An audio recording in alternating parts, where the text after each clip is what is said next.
The first module I completed was the ETL module, looking at the extract, transform, and load stages. And then I moved on to the entity resolution um, module, which looked at how we resolve entities. Once that was completed, I looked at the app architecture module, which looks into our core apps such as config service, gateway, app security, explore UI. App Search, App Resolve, and App Investigate. Those are like the core apps of the Quantexa platform. And then I also looked into the optional apps that Quantexa have, which is the app scoring and app transaction. Once that was done, I moved on to the network analytics module, which looked at graph scripting in like DSL, looking more like as well into like the batch resolver. And also the second half of that module was to do with scoring and how we can score our data. And now I'm currently finishing off the last module, which is the UI. So looking at customization in the user interface and how we can make it more user friendly to like look at. So yeah, that's where I'm at. Technical insights I've gained recently. I think I've kind of learned how important it is to be able to run your files and scripts as you go along. So querying in Spark Shell has been like really like a big thing in my progress, rather than having to run scripts and wait for an hour plus to then see whether you have any errors or anything like that. You can kind of see the progress that you're making through querying in Spark Shell. Data transformations using Scala. That's another like technical insight I've had. And talking about challenges that I've tackled, I think a main challenge that I've had with Scala is syntax error, as I didn't have any sort of not a lot of experience with Scala. Syntax errors is my big thing. So like brackets and stuff like that. And also spelling. I did have a major error, and it was because I spelled jurisdiction wrong, which happened in one place, and because it was in that one place, it kind of crashed everything else. So yeah, that was like a big sort of challenge that I faced. But in terms of how I tackled them, I would say double checking my work and also going on to the Quantexa community platform. That's where we are essentially able to look up errors. So what I do sometimes is like copy and paste my errors into the community and search whether someone else had the same issue. And more times than not, you'll find someone that's had the same issue and you'll see what they did to resolve it.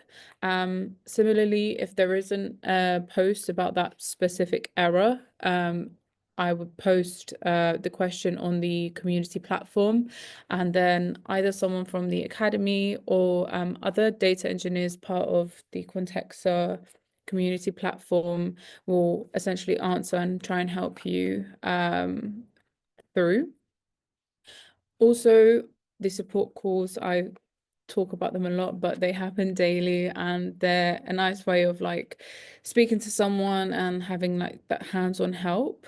And also something very valuable that I've learned is teamwork.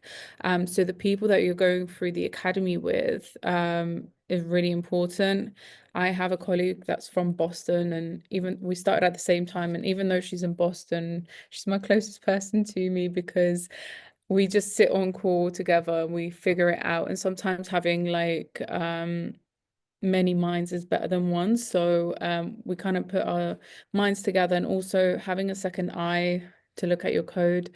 I will maybe like figure out something in her code that, doesn't look right, and vice versa. So teamwork is a big part of it as well, which I think is crucial. So the first thing was to configure the whole ETL pipeline to prepare the data that's used in the platform. And from there, we're loading our data into Elasticsearch for the dynamic resolver. And also loading the prepared data to be used for the batch resolver. So the dynamic resolver is on demand of the UI, whereas the batch output uses all the Parquet files. Both use resolver config files. However, they're used in different ways. And then after that, configuring and understanding how entity resolution works. So looking at elements and that make up our compound keys, and then also looking at the resolution templates. So looking at our compound keys to see how we can categorize them in strict, default, and fuzzy, depending on how strong of a keys they are. So as an example, having a compound key with just forename and surname is not as strong as having a compound key with forename, surname, date of birth, and address. We can resolve an entity more confidently with all of that information rather than just a forename and surname, because we can have many people with the same forename and the same surname. So after that, we also look at in the resolver config filters and exclusions. This will help with like stuff like postcodes, because postcodes in the UK are very like useful, but in other countries they're not. And then after we sort of deploy the entity resolution part, we then create batch graph scripting. This is for the batch resolver, use DSL. So we're able to sort of query as well as we go along. Whereas with the Elastic, it's just data in you're using the data in the Elastics for the UI. So defining expansions in the UI using like the traversal DSL as well. So the data that we use comes from the ICIJ offshore leaks database. So the data that we're actually using in the academy is real data, which consists of over 810,000 offshore entities. And with the data, well, in like the Quantexa platform and specifically in the ETL process, we use like parsing and cleansing. With parsing, it's important that we parse some data, specifically things like dates. So in the UK, we use a certain format to represent a date, whereas the US will use a different format. So making sure that all of our data is aligned into like one format.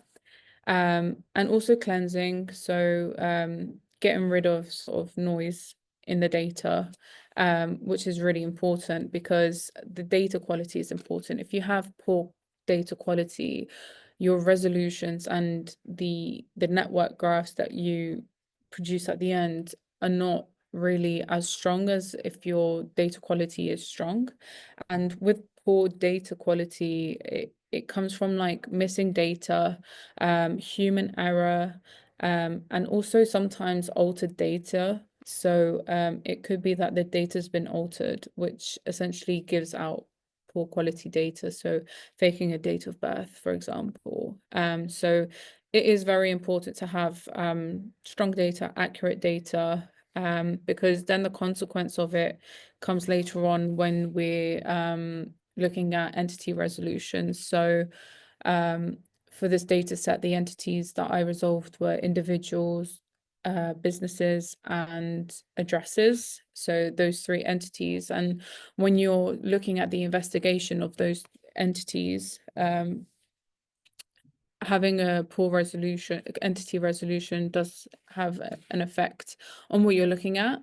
But yeah, it's really interesting data, and it's nice to have a wider perspective on how to like handle global data. So again, like I said, postcode not being very useful in Japan, for example, as useful as it is in the UK.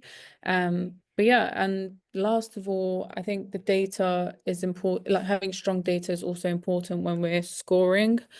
So say we're scoring on money laundering, for example, just an example. If we have really poor data, that score could be skewed either way. So it could show that like we have a very high score for money laundering, but really and truly that's not the case.